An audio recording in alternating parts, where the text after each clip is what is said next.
Abiy's vision of Ethiopia includes a seaport in Eritrea. Some see a looming conflict. Ethiopia's prime minister sees himself as a Renaissance man trying to reimagine the old greatness of his country.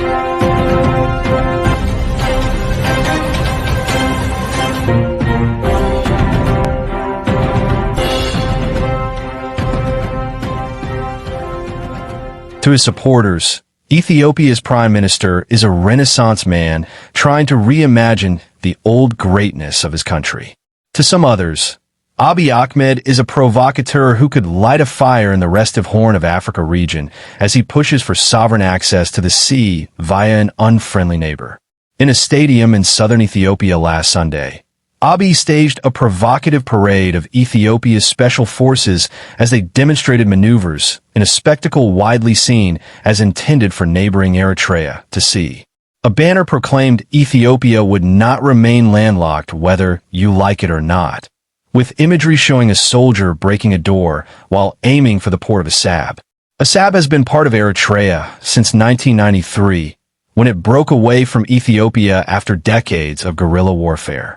Most of Ethiopia's trade goes through the port of Djibouti, incurring high fees to the tune of $1.5 billion per year, a sum until recently greater than the country's entire foreign exchange reserves, according to the London-based Africa Practice consulting firm.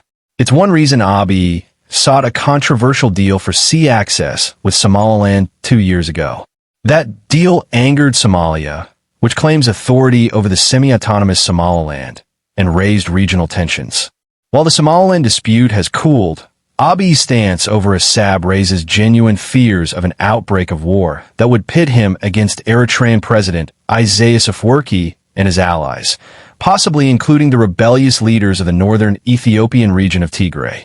Although such a catastrophic turn of events is by no means inevitable, without international intervention, the belligerents could find themselves party to a new regional war that would prove difficult to contain or end, the International Crisis Group concluded in its most recent assessment.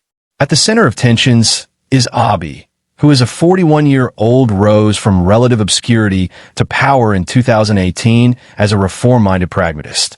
Ties with Eritrea had been cold since the 1990s, and his efforts to repair relations with Afwerki helped him win the 2019 Nobel Peace Prize. A year later, he confounded expectations by launching a military operation against the rebellious leaders of Tigray in what eventually became a brutal civil war.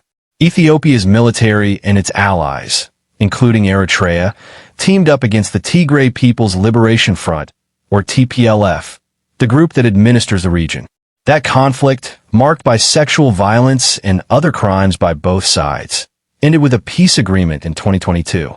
This time, Abiy's ambition over sovereign access to Asab has provoked a military buildup along the border with Eritrea, according to analysts. Tigray's rebellious leaders in Eritrea are apparently coordinating against Ethiopian forces, according to Kjetil Tronvoll, a professor of peace and conflict studies at Oslo New University College. United Nations Secretary-General Antonio Guterres has urged Eritrea and Ethiopia to respect the border treaty signed 25 years ago. Others in the region have called for talks. Meantime, there's a war of words as well as sporadic clashes within Ethiopian territory.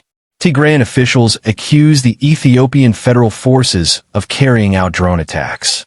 Ethiopia claims Eritrea is actively preparing to wage war against it, and that its forces are in Tigray, which shares a border with Eritrea. Eritrea warns that Ethiopia has a long-brewing war agenda to seize Asab, an allegation that Abiy seemed to confirm with a military parade in Hawassa that was witnessed by top government and military officials. After Abiy took office, he saw himself as a philosopher of Ethiopia's renewal.